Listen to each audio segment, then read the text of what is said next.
पहले भी मैं मगध सीमा पर आ चुका हूं, परंतु ये मार्ग थोड़ा भिन्न लग रहा है। सीमांत का मार्ग निश्चित नहीं होता अंगराज। निश्चित तो उचित, अनुचित होता है। अर्थात उचित दिशा निश्चित करना ही सत्य है।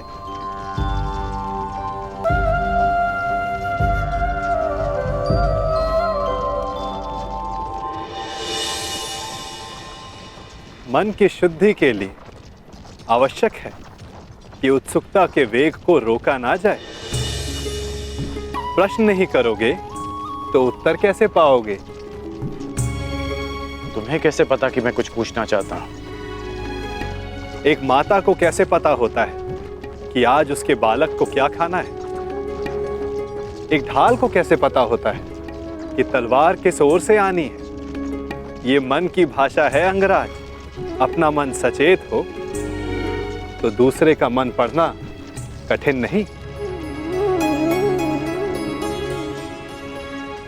तो तुम मन की बातें भी पढ़ लेते हो? अवश्य। सारथी जो हूं, रथी का मार्ग प्रदर्शन करने के लिए उसका मन पढ़ने की कला एक सारथी को अवश्य आनी चाहिए।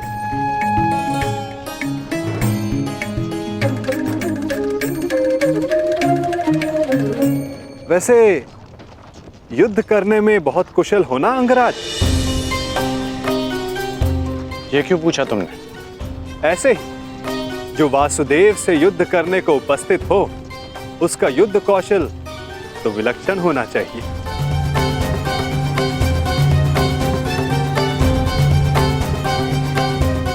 तुम्हें कैसे पता कि मैं वासुदेव से युद्ध करने जा रहा हूं? जरासंध ने बताया? नहीं। तो फिर किसने? आपको स्मरण नहीं अंगराज? मैंने अभी कहा था, अगर सारथी का मन सचेत हो तो योद्धा का मन पढ़ना कठिन नहीं।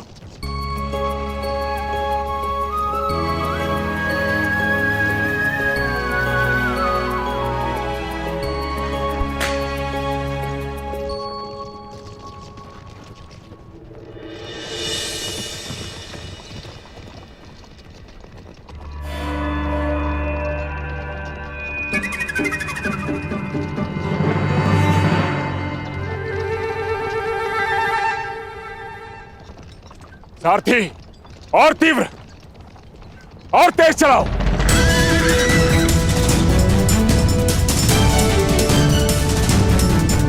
हो रहा, और तीव्र।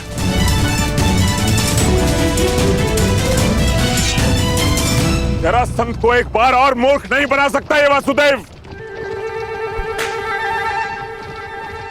और तीव्र।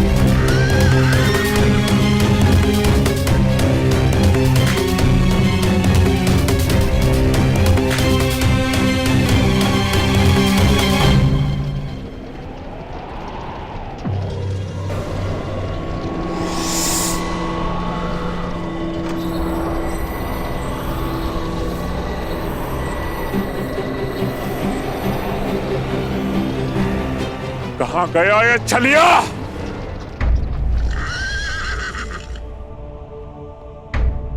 अब ये रथ क्यों रोक दिया? मेरा मन पढ़ने के लिए?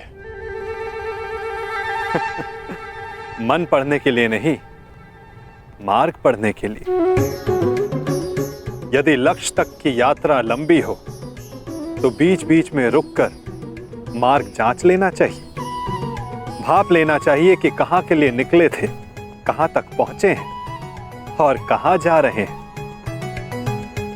और ये यात्रा आवश्यक है या नहीं।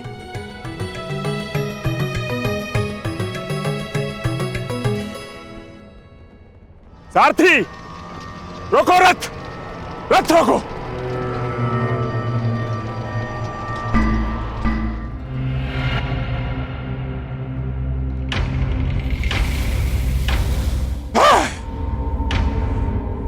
फिर से जरासंध की आंखों में धूल चौंक गया ये कृष्ण,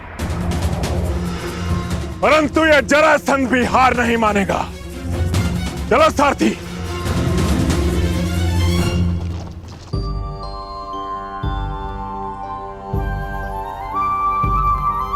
यदि मार्ग की जांच कर ली हो तो प्रस्थान करें। रथी को समय पर लक्ष्य तक पहुंचाना भी सारथी का ही कर्तव्य है। सत्य कहा आपने, परंतु एक बार पुनः विचार कर लीजिए अंगराज। अर्थात मैं इंद्र का सारथी नहीं कि मैं जल और वायु पर भी रथ चला सकूं। सामने देखिए अंगराज।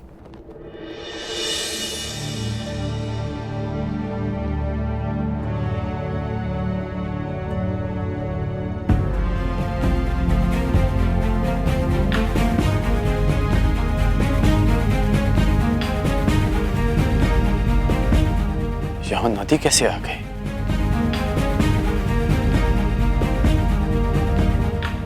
और मैंने इसे पहले क्यों नहीं देखा? नदी हमारे मार्ग में नहीं आई है अंगराज, हम नदी के मार्ग में आए हैं। अब सोचना यह है कि इस बाधा को कैसे पार करेंगे आप।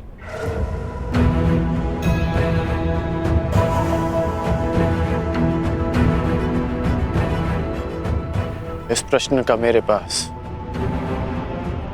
क्या उत्तर हो सकता है? क्योंकि महारथी आप हैं, महान धनुधर हैं, दिव्य अस्त्रधारी हैं। सुना है आपके पास अग्निबाण भी है। क्यों ना एक अग्निबाण का संधान कर इस नदी को सुखा दें, ताकि हमें आगे बढ़ने का मार्ग मिल सके।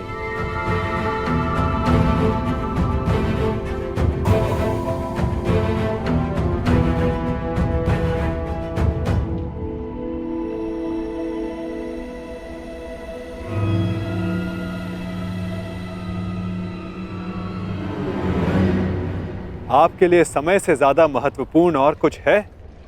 दुर्गम मार्गों में रथी का कर्तव्य बनता है कि वो अपने सारथी की सहायता करे। यदि रथी सहायता नहीं करेगा तो सारथी लक्ष्य तक उसे कैसे पहुंचाएगा समय पर?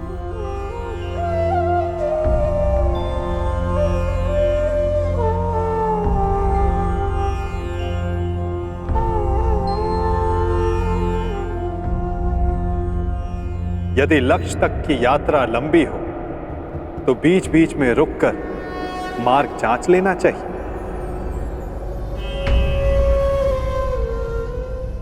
भाप लेना चाहिए कि कहां के लिए निकले थे, कहां तक पहुंचे हैं और कहां जा रहे हैं, और ये यात्रा आवश्यक है या नहीं। नहीं, कोई विवाह उत्सव नहीं मनाया जाएगा दुशासन।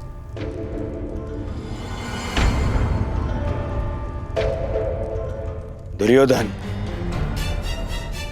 तब उत्सव मनाएगा जब उन पांडवों का अंत हो जाएगा। उत्तम दुर्योधन, उत्तम।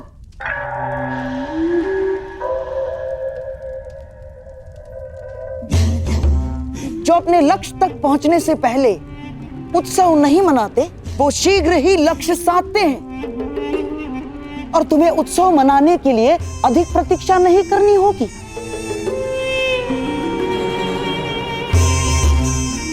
पुरोचन अधिकतम अगली पूर्णिमा तक लाक्षागृह का निर्माण कर ही देगा। तो बस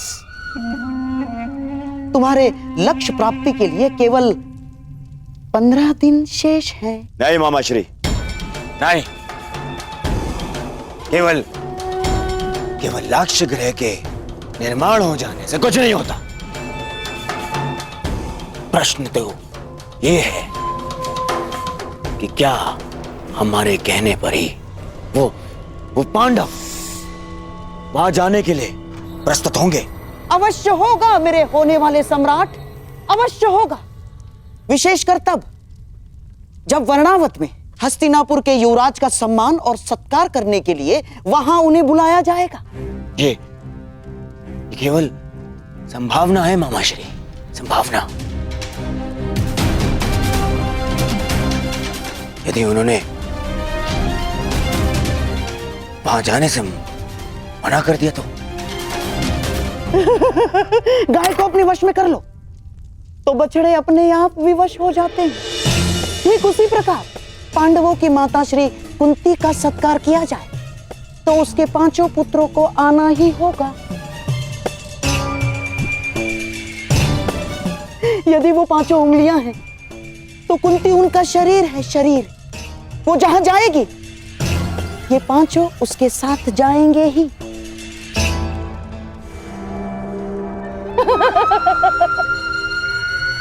परंतु मामाश्री, वो लाक्षाग्रह है, तो क्या इसका अर्थ पांडवों के साथ साथ माता कुंती को भी? अति उत्तम दुशासन, अति उत्तम। तुम्हारे मन में अचानक से दया जाग गई। मैं तो बड़ा प्रसन्न हुआ अपने भांजे की मानवता से।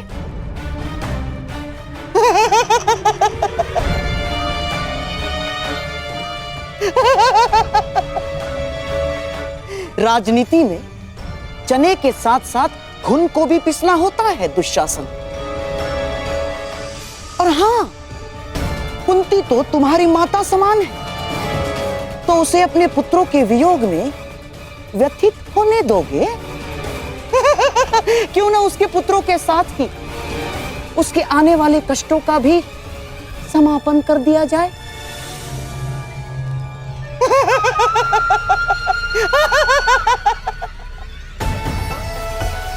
तुम्हारे भ्राता को सिंहासन तक पहुंचने के लिए कई शवों पर पांव रखने होंगे दुशासन, रखने ही होंगे।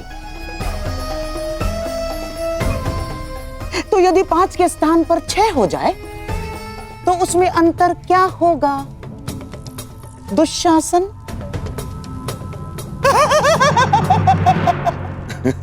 उचित उचित उचित कहा मामाश्री आपने।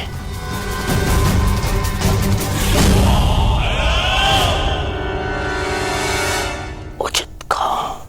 ये उचित नहीं है। क्या उचित नहीं है अंगराज? अस्त्रों का प्रयोग।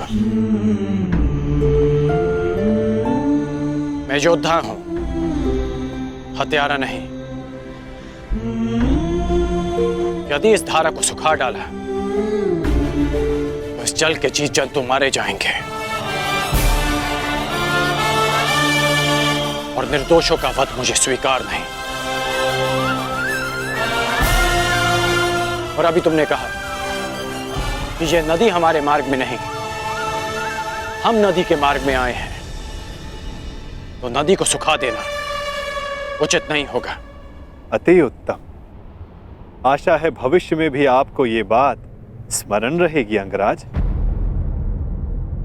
मेरा तात्पर्य ये है कि अब हम रास्ता बनाएंगे कैसे? इस नदी को पार करना ही पड़ेगा अगर हमें समय पर पहुंचना है।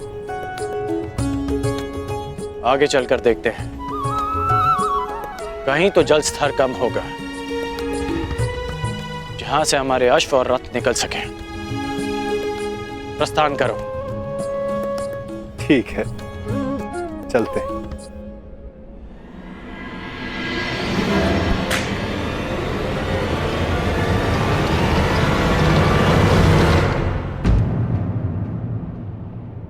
अंगराज, लगता है हम दलदल में फंस गए। हमारा रथ फंस गया है अंगराज।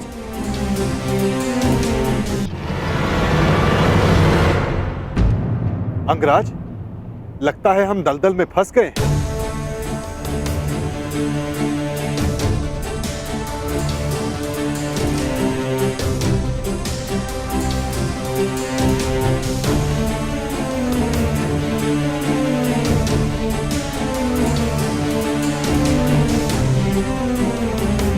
रथ से उतरो नटवर, अन्यथा तुम्हारे भार से यह चक्र भूमि में और धंस जाएगा।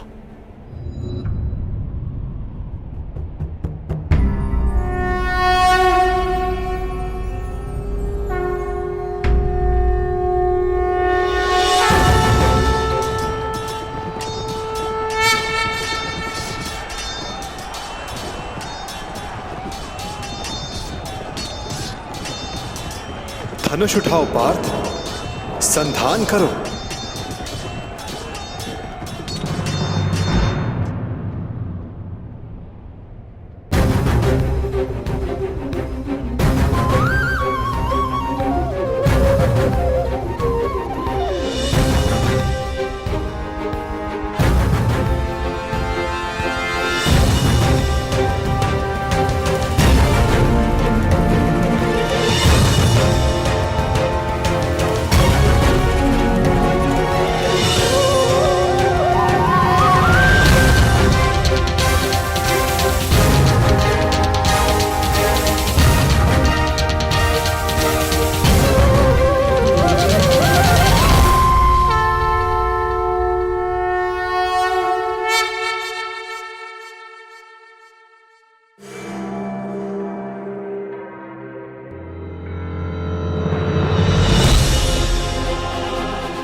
अब हमें शीघ्रता करनी चाहिए। वर्तमान के कर्म भविष्य में फलदायी होते हैं अंगराज।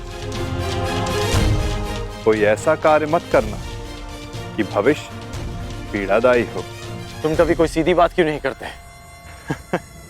सीधा ही कह रहा हूं अंगराज। आपका भविष्य युद्ध है और युद्ध पर समय पर पहुंचने के लिए नदी सुखाने के अतिरिक्त आपके पास कोई और मार्ग है?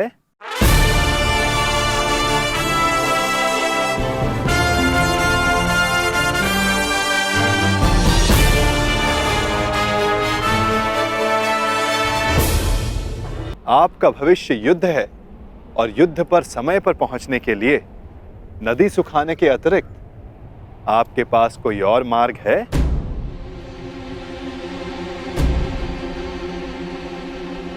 मार्ग है। तुमने उचित कहा कि मैं धनुर्धारी हूं।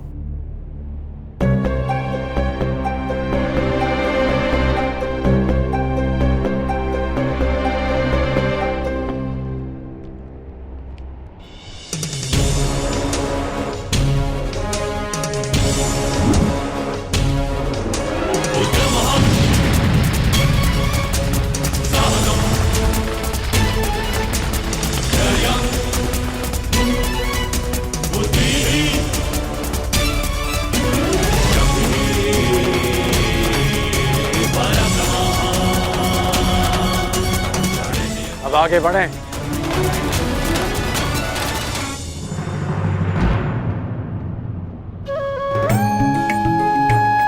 निर्दोषों के प्राणों की रक्षा के लिए अपना लाभ छोड़ देना अच्छा लक्षण है कौंताय।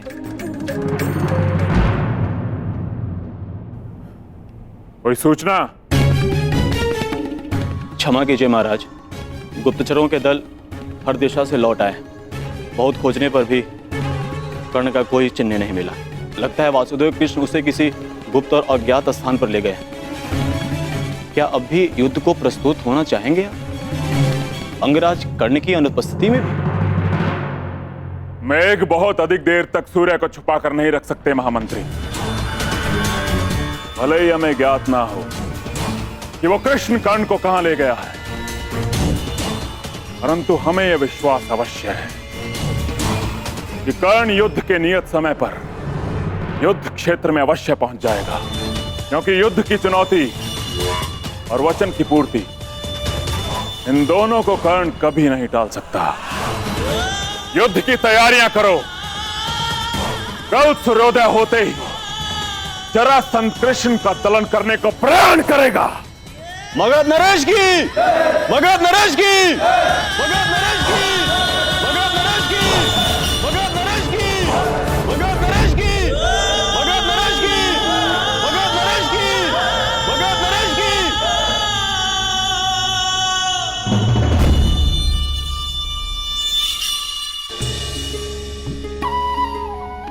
रुक क्यों गए?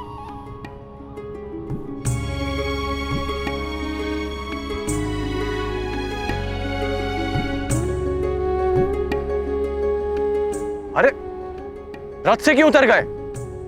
नटवर,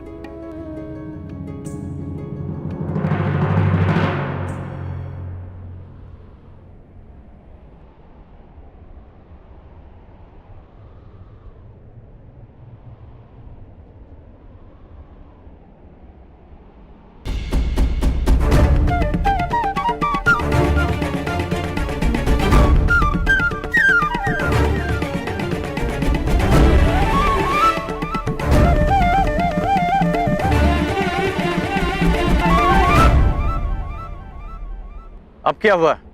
यहां क्यों आ गए? क्या करूं अंगराज, मैं आपकी भांति महान योद्धा नहीं, एक साधारण सारथी हूं। रथ को धकेलने से थकान हो गई है, इसीलिए विश्राम चाहिए। परंतु तुमने ही कहा था कि इस समय सबसे अधिक महत्वपूर्ण है। हाँ, पर समय भी समय समय पर विश्राम लेता है। हृदय के दो स्पंदों में विराम होता है। श्वास के प्रवास में विराम होता है, वर्षा के बूंदों के मध्य विराम होता है। इसीलिए मैं भी अल्प विराम ले रहा हूं। यदि समय विपरीत होता तो मैं विश्राम नहीं करता, गहन निद्रा में होता, लंबी निद्रा में।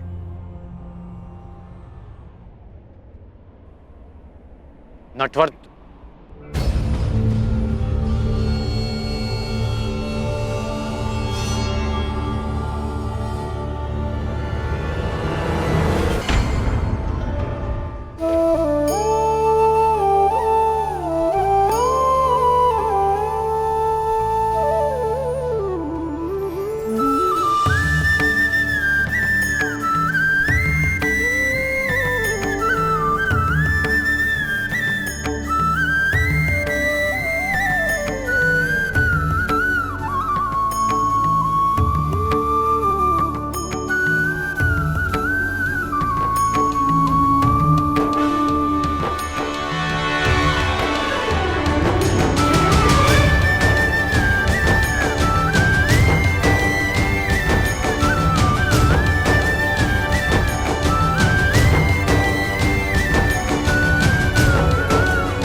इसके हाथ में बांसुरी कहां से आ गई?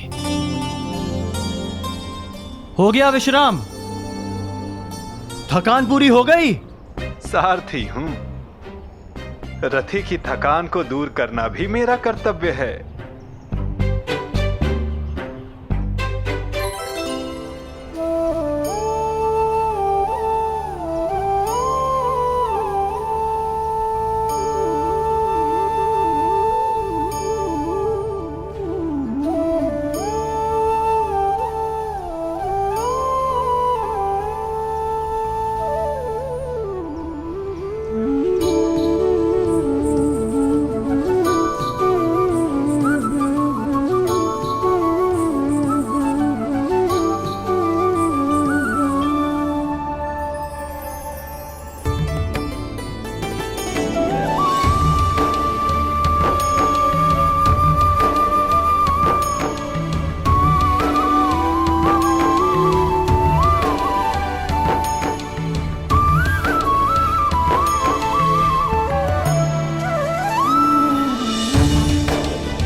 कैसा अनुभव हुआ?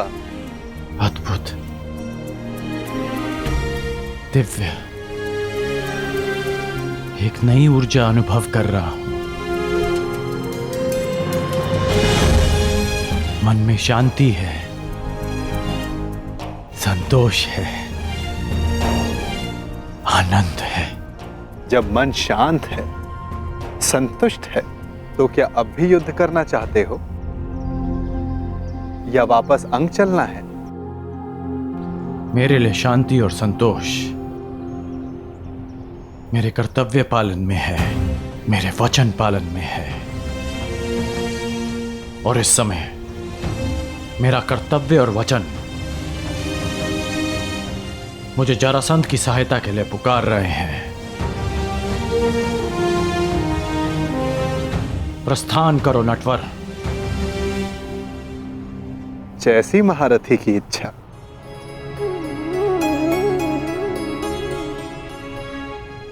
आइए।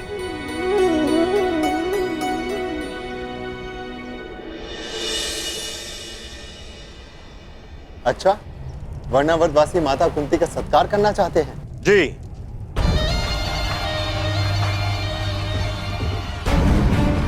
संदेश में कुछ ऐसा ही लिखा है। हम वारणावतवासी युवराज माता कुंती का मातृत्व प्रतीक के रूप में सत्कार करने की अभिलाषा रखते हैं।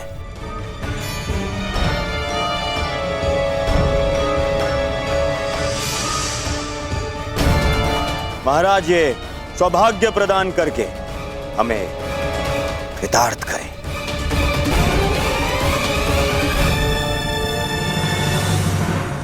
बहुत ही सुंदर विचार है। वास्तविकता में भ्राता पांडु की भार्य इस सम्मान की अधिकारिणी है भी।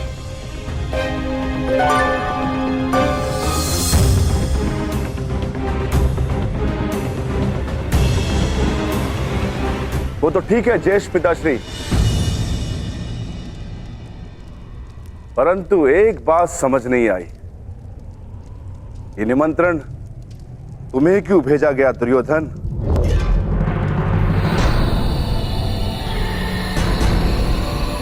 ज्येष्ठ पिताश्री या युवराज क्यों नहीं? इसलिए क्योंकि मैंने पुरोचन को बुलावा भिजवाया था। पुरोचन वर्णावत से आ रहे थे तो वो संदेश ले आए। मैं पहले मिल गया तो मुझे दे दिया संदेश। महान वास्तुकार पुरोचन को निमंत्रण क्यों दिया दुर्योधन? ऐसी कौन सी नई इमारत का निर्माण करवा रहे हो?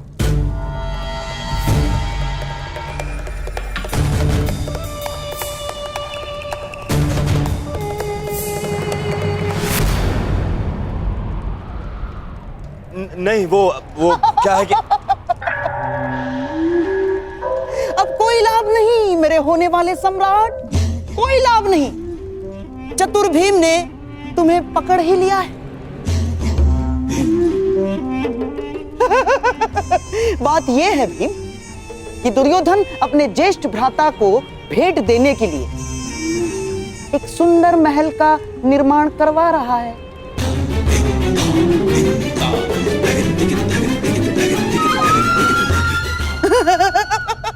और इस विषय में महाराज श्री को भी ज्ञात है।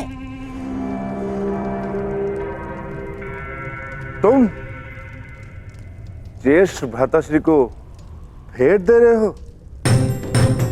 वो क्या है ना भीम की, बचपन से हम प्रतिस्पर्धी रहे, परंतु अब तो भ्राता युधिष्ठिर युवराज बन चुके हैं तो स्पर्धा समाप्त हुई। क्यों ना बैर भाव भुलाकर एक नया प्रारंभ किया जाए। यदि ऐसा है तो मुझे अपने अनुज की भेंट सहर्ष स्वीकार है। भाइयों के मध्य ये प्रेम मेरे आनंद का कारण बन रहा है, तो पांडु पुत्र और युवराज माता कुंती कल प्रातः प्रस्थान करेंगे। प्रबंध किया जाए विदुर।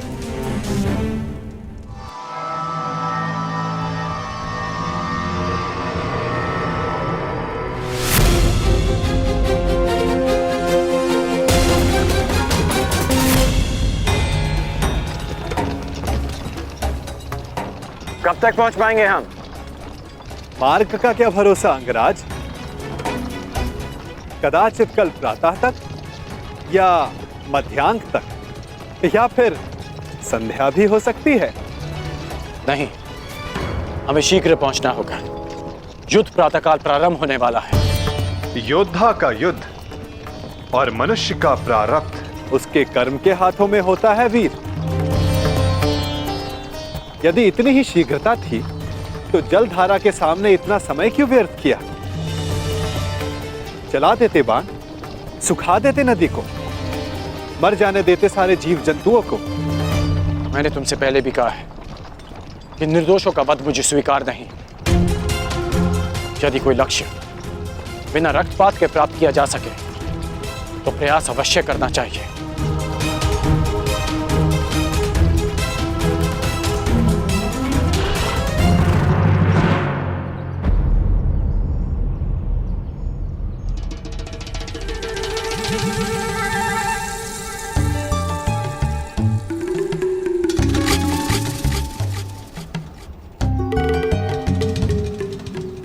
अरे अचानक ये क्या? वन इतना घना क्यों हो गया? यह कैसे संभव है? यही तो मुझे भी आश्चर्यचकित कर रहा है। कल तक तो ये मार्ग ऐसा नहीं था।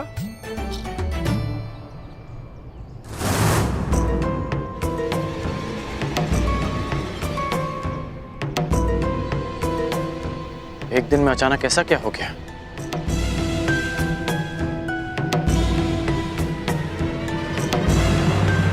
मैं देखकर आता हूं कि कहीं हम मार्ग तो नहीं भटक गए।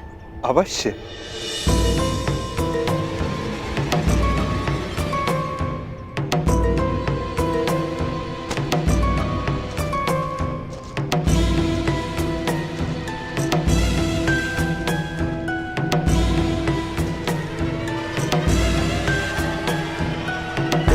अंगराज!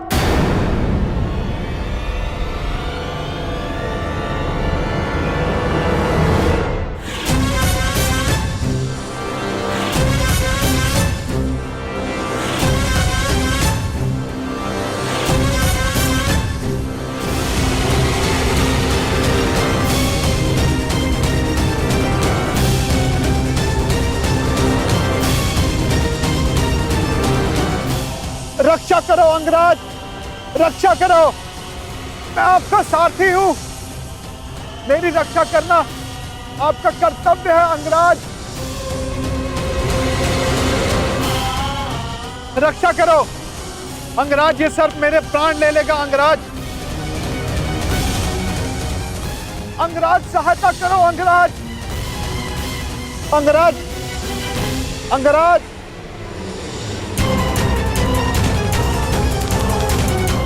अंगराज, ये सर्प अपनी कुंडली कसता जा रहा है अंगराज।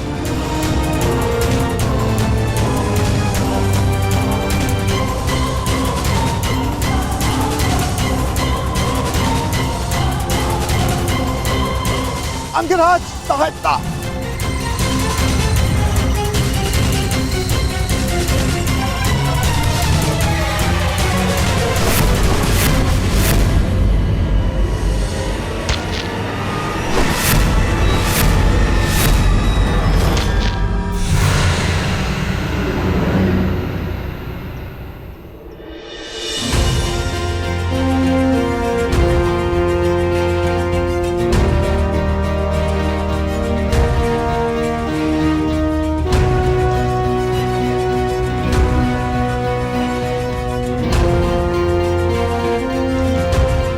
ठीक हो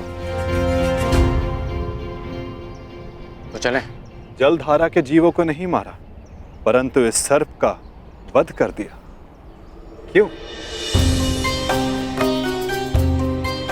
तुम जीवित रहना नहीं चाहते क्या? निस्संदेह, परंतु वो सर्प भी जीवित रहना चाहता होगा अंगराज। मेरा तात्पर्य ये है, अभी कुछ ही देर पहले रक्तपात से बचने वाले, शांति और अहिंसा का समर्थक होने वाले अंगराज इस समय भिन्न व्यवहार क्यों किया? क्यों उस सर्प का वध कर दिया? क्यों अशांति की? क्योंकि परिस्थितियां भिन्न थी। हाँ, मैंने उस सर्प को मारा क्योंकि उसने तुम पर आक्रमण किया। शांति भंग उस सर्प ने की, मैंने नहीं।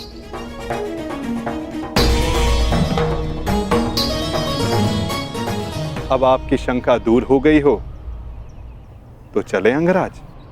शंका तो तुमने प्रस्तुत की है, परंतु समाधान तो आपके लिए है अंगराज।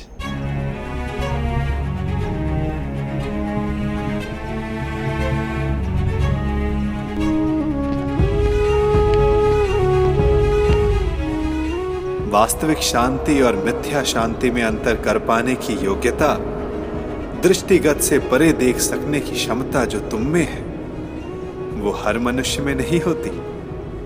मैं प्रभावित हुआ।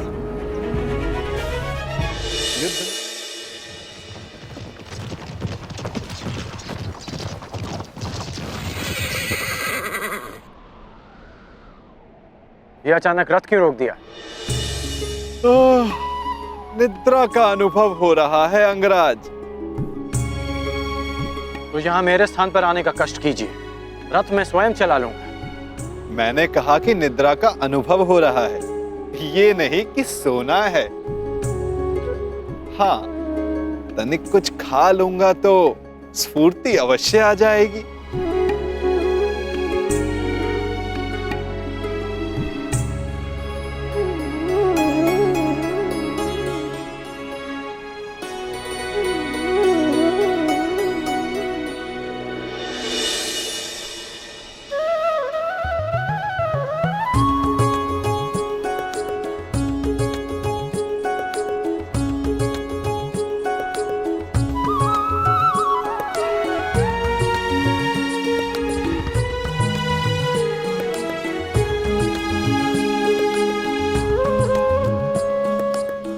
ये पात्र कहां से आ गया?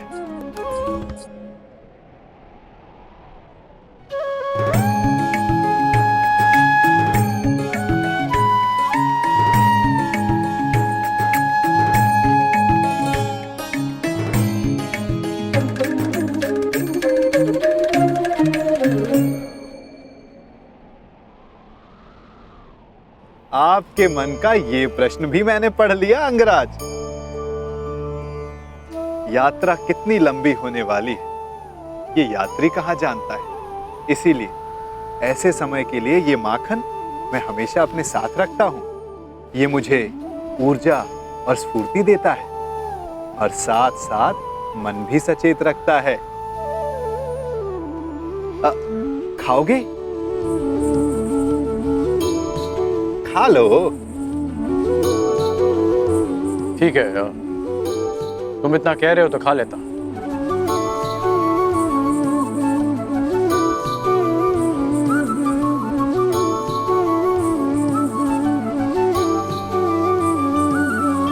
कहा था ना, स्फूर्ति मिलेगी। थोड़ा और मिलेगा? हाँ, ये केवल मेरा है, परंतु आप सहयात्री हो इसलिए बांट लेता हूं।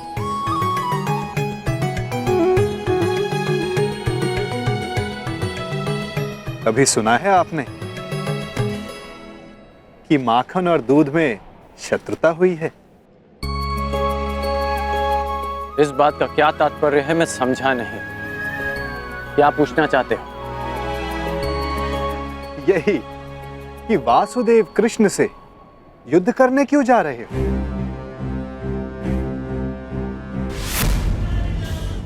यही कि वासुदेव कृष्ण से युद्ध करने क्यों जा रहे हो, जबकि समान गुण वालों को मित्र होना चाहिए। अच्छा, हम दोनों में क्या समानता है बताओ?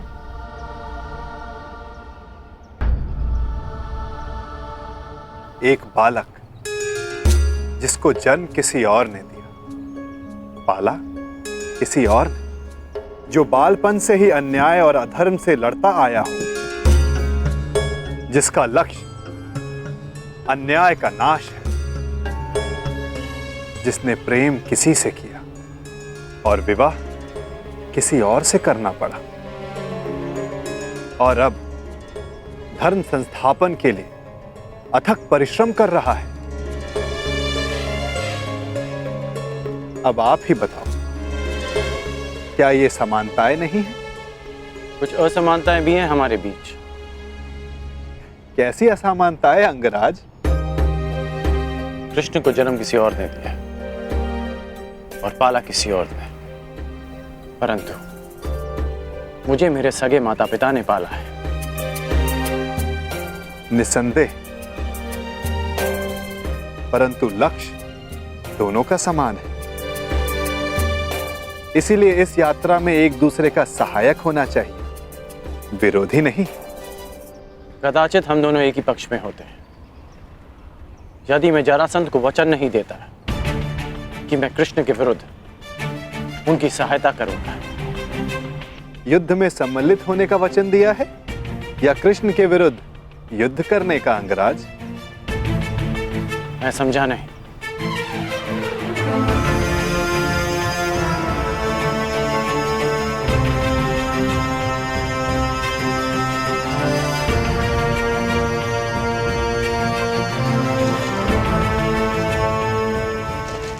जिस प्रकार आंगन में बीज बोने से पहले यह जान लेना चाहिए कि उससे फल मिलेगा या कांटे, उसी भांति वचन देने से पहले सावधान रहना चाहिए। वचन ऐसा अश्व है जिसे समझ की रस्सी से ना बांधा जाए तो अनियंत्रित होकर अपने सवार को हानि पहुंचा सकता है। क्या आप जानते थे कि जरासंध वचन में आपसे कृष्ण के विरुद्ध युद्ध करने की मांग रखेंगे?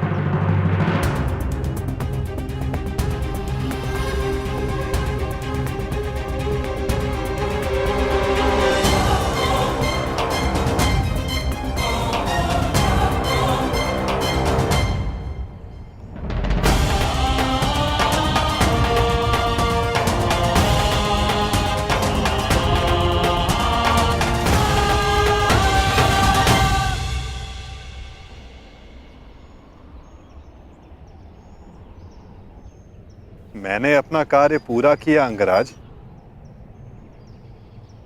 आपको समय पर युद्ध क्षेत्र पहुंचा दिया मैंने।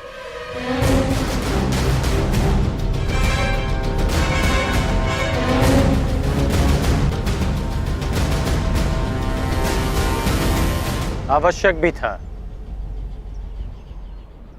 क्योंकि हम दोनों के यहां आने से पूर्व युद्ध प्रारंभ नहीं हो सकता था। तो आपको लगता है कि जरासंध आपके बिना युद्ध नहीं करेगा? मेरे बिना जरासंध युद्ध प्रारंभ कर सकता है,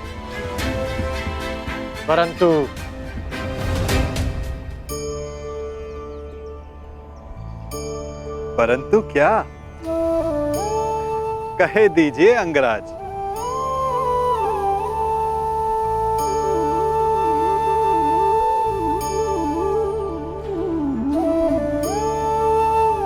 कहने की आवश्यकता नहीं। सारथी हैं आप, सचेत भी हैं, तो अपने रथी का मन पढ़ लीजिए। सारथी का कार्य पूर्ण हुआ, परंतु रथी की तीसरी परीक्षा अभी शेष है।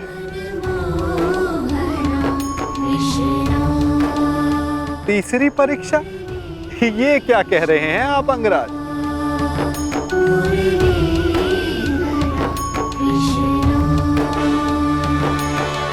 वही जो आप ना समझने का अभिनय कर रहे हैं।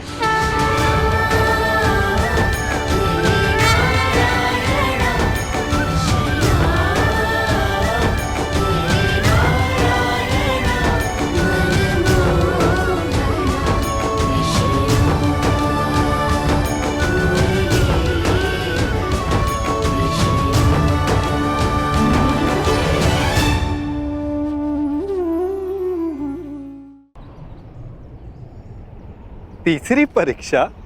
ये आप क्या कह रहे हैं अंगराज?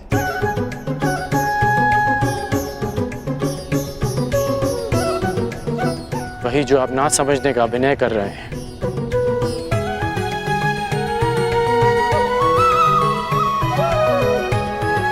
मेरे गुरु परशुराम ने मुझे मानव के त्रिगुण व्यवहार को समझने का ज्ञान दिया है। मानव का व्यक्तित्व राज, सत्व और तम गुणों के संतुलन से बनता है।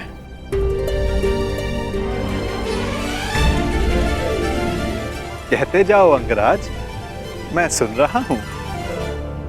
रजगुण मनुष्य को स्वार्थी बनाता है। इसके प्रभाव में मनुष्य अपनी सुविधा के लिए दूसरों को कष्ट देता है। इसलिए मेरी पहली परीक्षा में लक्ष्य प्राप्त करने के लिए मुझे जल जीवों का नाश करना था। परंतु तुम रजगुण के प्रभाव को संतुलित करने में समर्थ रहे। और दूसरा गुण है सत्व गुण, जो मनुष्य को पवित्र बनाता है। उसमें दया प्रेम जैसे गुणों का संचार करता है। परंतु उस पर नियंत्रण ना रखा जाए तो ये भले बुरे में अंतर करने की मति हर लेता है। मनुष्य को हर ओर अच्छाई दिखती है, वो आभासी शांति को सत्य समझ लेता है और बुराई का अंत नहीं कर पाता। हाँ, परंतु तुमने सत्वगुण को भी नियंत्रण में रखा। आभासी शांति का आवरण भेद दिया। मेरे प्राणों की रक्षा के लिए तुमने उस सर्प का वध किया। हाँ, और अब मैं तीसरी परीक्षा की प्रतीक्षा कर रहा हूं, तमोगुण की परीक्षा।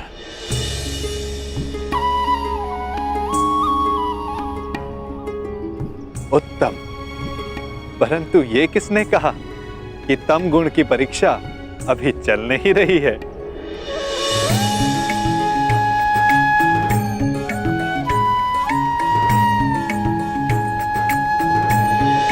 तमोगुण अंधकार के भांति हमें भ्रमित कर देता है। ठीक कहा आपने कि तमोगुण की परीक्षा इस यात्रा के साथ ही प्रारंभ हो गई थी। इस यात्रा के प्रारंभ में ही मेरे सामने एक भ्रम का, एक माया का आवरण बनाया गया। परीक्षा यह थी कि मैं इस आवरण के पार देख पाऊंगा या नहीं। अति सुंदर, तो कुछ देख पाए अंगराज?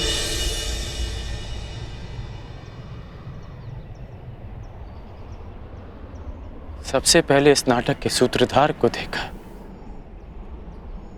नटवर को देखा,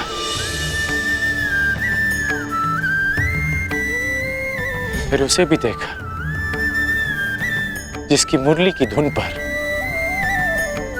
पूरी प्रकृति नाच उठती है। मुरलीधर को देखा, फिर उसे देखा जो जीवन से ज्ञान उस भांति मथ लेता है जैसे दूध में से माखन। माखन चोर को देखा,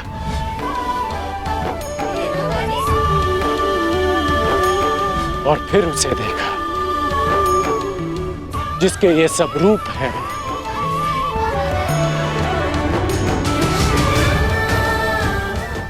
वासुदेव। मैंने वासुदेव को देखा।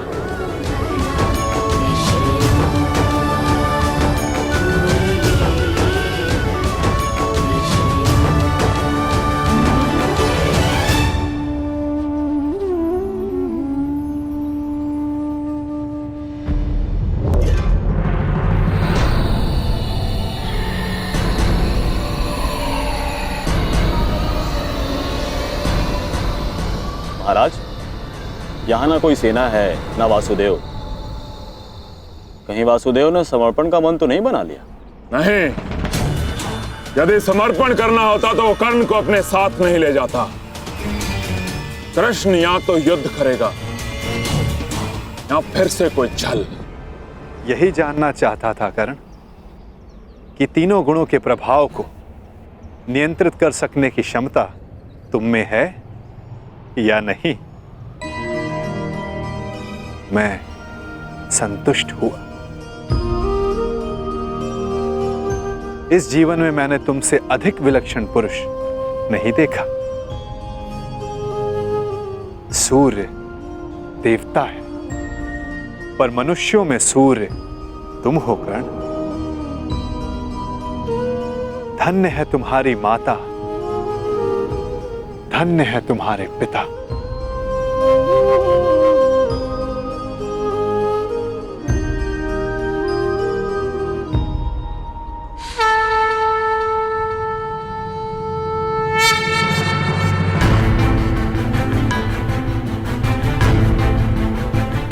युद्ध की पुकार आ गई है कर। मुझे जाना होगा। युद्ध में सम्मिलित होने का वचन तुम पूरा कर चुके हो। अब यह तुम्हारा निर्णय है कि तुम मुझसे युद्ध करोगे या मेरे पक्ष में रहोगे। जो भी निर्णय लेना सोच समझ कर लेना कर, क्योंकि आज का लिया गया निर्णय भविष्य का निर्धारण करेगा।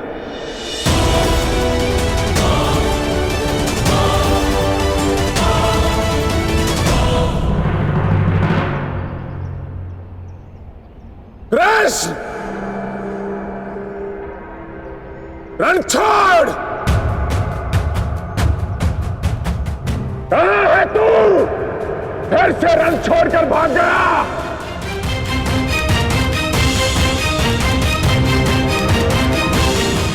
देख रहे हो, सबके समक्ष खड़ा हूं मैं, फिर भी सब मुझे ढूंढ रहे हैं, पुकार रहे हैं।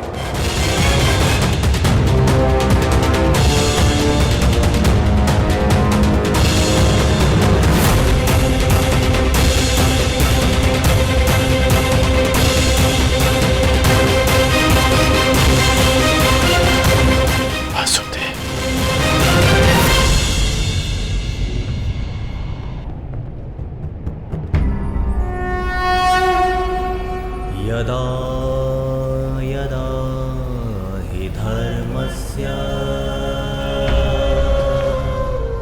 ग्लानिर्भवति भारत अभ्युत्थानम् अधर्मस्य तदात्मानं सृजाम्यहम्।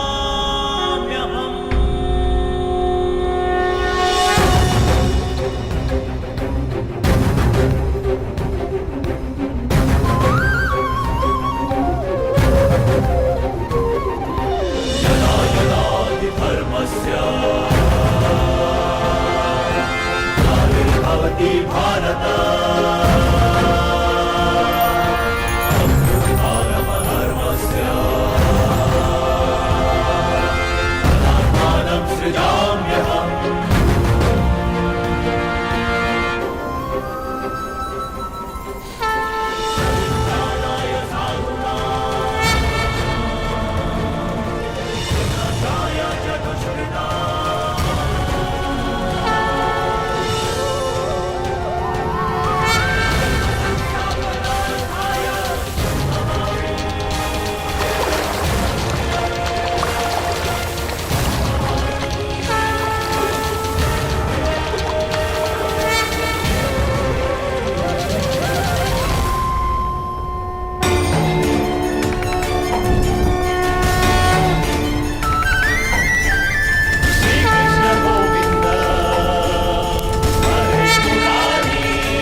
पहुंचा रणछोड़ अपने जीवन के अंतिम रण में।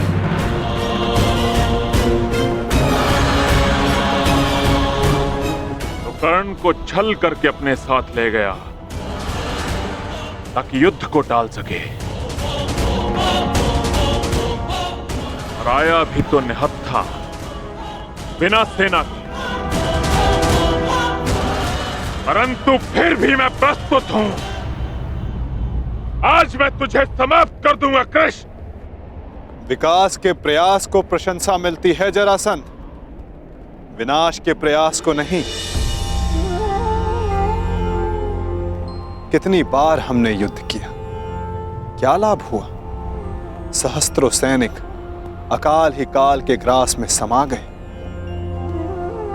युद्ध तब श्रेष्ठ है जरासंध जब उसका लक्ष्य एक महान शांति हो, ना कि एक मिथ्य अभिमान की पूर्ति। मैं इस विनाश को रोकने का निमंत्रण देता हूं जरासंध, मित्रता का हाथ आगे बढ़ाता हूं, और इसका प्रमाण है कि मैं निशस्त्र आया हूं। अपने अहंकार की निद्रा त्यागो जरासंध, शांति का सूर्योदय चुनो। अरे जा रणछोड़, शांति कायरों की ढाल होती है, वीरों का आभूषण युद्ध होता है ग्वाले, युद्ध। अरे चुनौती स्वीकार कर। संसार की मानवता की ढाल शांति है जरासंध।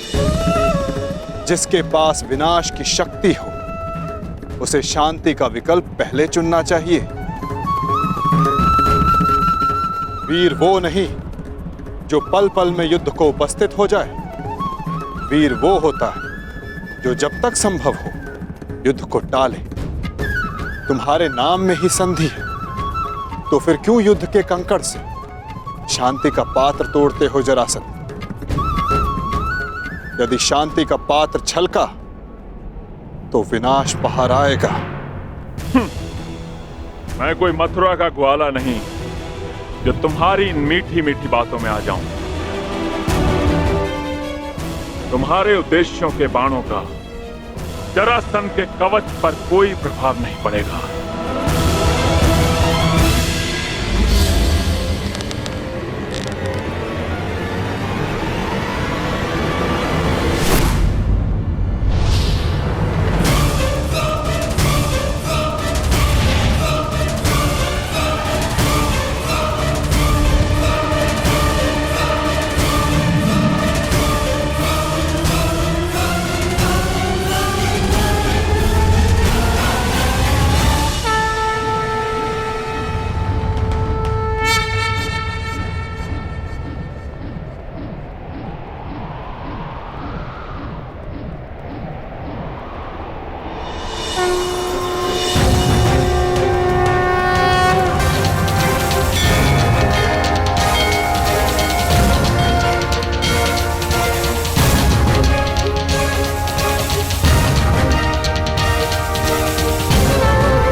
ये तुम्हारी दूसरी भूल है जरासंध, और मेरी अंतिम चेतावनी, शांति का अंतिम प्रयास।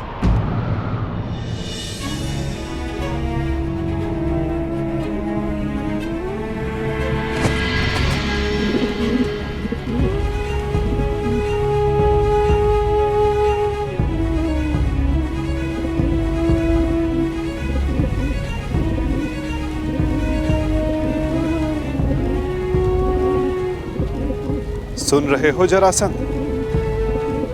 ये अबोध भी कह रहा है कि शांति रखो। इसके स्वर के बीच के विराम की शांति अनुभव करो जरासंध।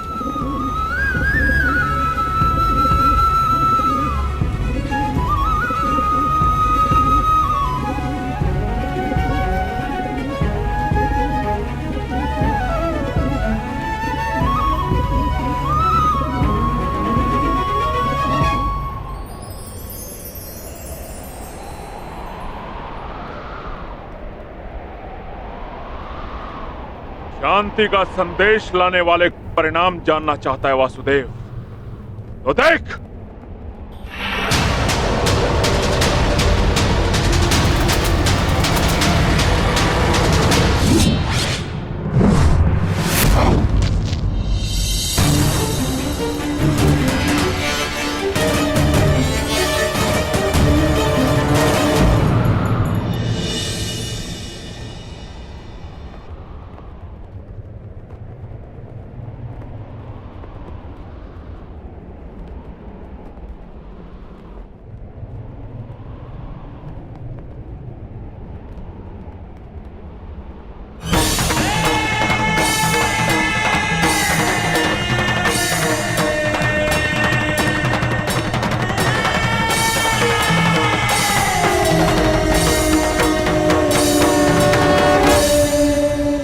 मैं संधि प्रस्ताव लाया। तुमने शांति दूत का वध किया, मैंने शास्त्र से समझाने का प्रयास किया, तुमने शस्त्र उठाया।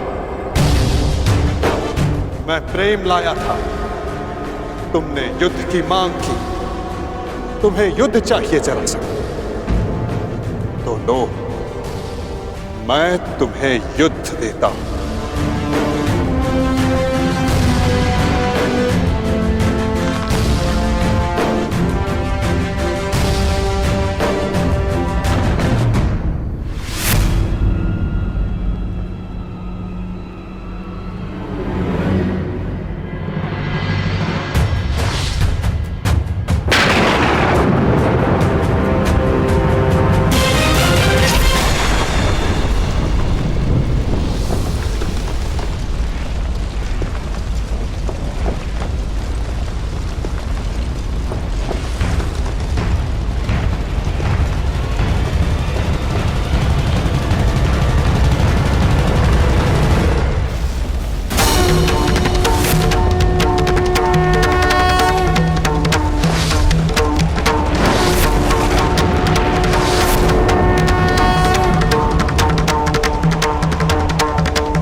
करके पाप को सजेगी आरती।